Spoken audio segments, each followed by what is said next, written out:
Work is a place of reward and challenge, and sometimes it doesn't always provide the support we need to resolve our challenges. It's a space where members can share their experiences, provide peer support in an interactive forum. This will be a place where members can find positive and professional solutions in a relaxed setting. I'd like to welcome our guest today, Gelaine Santiago, enjoying her tea. Zen. Yeah. And she is a Toronto-based entrepreneur working at the intersection of her two passions, business and social change. After working in human resources as a recruitment and talent branding professional, she co-founded her own social enterprise startup called Cambio Market. Her co-founder is Jerome Gagnon-Voyer. Through Cambio Market, she helps ethical businesses get their products in front of a larger audience. She also connects socially conscious consumers with quality brands that are making the world a better place. She and her co-founder want to bring social enterprises into the mainstream and grow social enterprise community in Toronto and around the world. She organizes a monthly meetup in Toronto for social entrepreneurs, that's actually how we met, and professionals to network and learn from one another in an informal setting. And she's also pretty nerdy and loves to talk about all things social enterprise, careers, entrepreneurship, travel, startups, and of course, food. So being lunchtime, I think that's very appropriate. Yes, it is. Yeah. Welcome, Gelaine. Great. Thank you so much for having me, Kelly. Okay, thanks for being here. So you definitely have a broad background in terms of experience, and so let's talk a little bit about where you're coming from. So you were actually in the HR field for a spell, and so that is a lot of experience people don't have. You know, usually we're employees, and so we don't see the other side. Can you tell us 3 valuable things you learned while you were in that field? For sure. So in terms of where I was coming from, so I was working in corporate recruitment for this financial services company in Toronto, and I was doing a lot of the recruiting for our technology team, for management, for entry-level positions, and customer service. So I kind of got a really good exposure to various types of roles and various types of methods of recruitment, and it was really, really interesting to see the perspective, as you were saying, from like the HR side, and also coming not just from the recruitment side, but also employee relations. And in terms of the key 3 things that I learned from being both an employee and being someone in HR, one of the main things that I kind of got from my experience is, like, number 1, you really can't be afraid to advocate for yourself. Because no one will do it for you.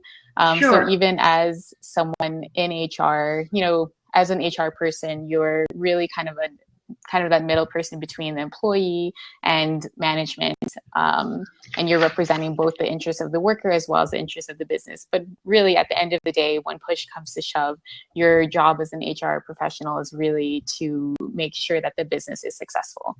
And Right. a lot of the time, that doesn't necessarily mean the best thing for the employee. And so when it comes to, like, vacation time or promotions, or advancement opportunities, you really can't sit around and wait for someone to offer you those opportunities. You really can't, companies kind of expect people to sit back and wait for year end in order to get their bonuses or in order to get a raise or a promotion. And really, as an employee, it doesn't hurt to ask and to really advocate for yourself and know what you want and be willing to go out there and get it. Because if not, in a lot of workplaces, you end up waiting and waiting, and results don't come. So that's one of the key things. The other one is really about just personal branding. A lot of people kind of end up tying their sense of identity and self-worth to a job title.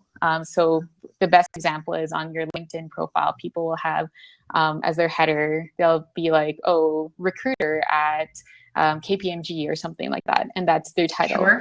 But really, what LinkedIn and those platforms provide you and what people need to be doing these days is really developing your personal brand as much as you're developing your employer's brand.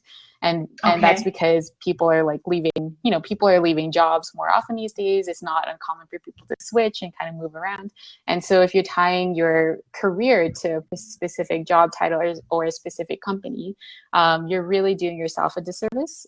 So it's really about, what I really learned is the value of developing your own brand and really kind of making a name for yourself out there at the same time that you're helping to grow your employer and kind of keeping their interests in mind as well.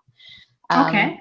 That's great. Yeah. And then third, I've learned that it's really okay to not know what you're doing or where you're going in your career, as evidenced by the things That's a relief. I'm doing. Yeah. Thanks. Yeah, for sure.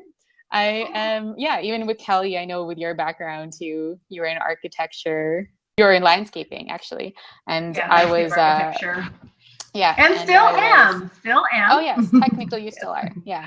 And for me too, I was in biology before in university, and then I didn't know what I wanted to do. I went into HR. I studied some political science and international development. I ended up leaving my HR job and starting this business. And really, I feel like I'm kind of the best example of someone who doesn't know what I wanted to do or where my career is heading. And the thing is, like, that scares a lot of people, and it really, a lot of the time that scared me. But what I realized is it's really a part of kind of developing yourself, and it's a part of the journey. Exactly. And as long as you're enjoying the journey that you're on and the path that you're heading towards, like, it really doesn't matter what that end image or that end vision is, as long as, a lot of the time things are going to change and you don't really need to have that end stone. And it's actually, especially in the landscape that we exist in now, and the employment landscape, like, it's unrealistic to have that, set career path or set career goal, because that's just not how things are anymore. And it's totally okay.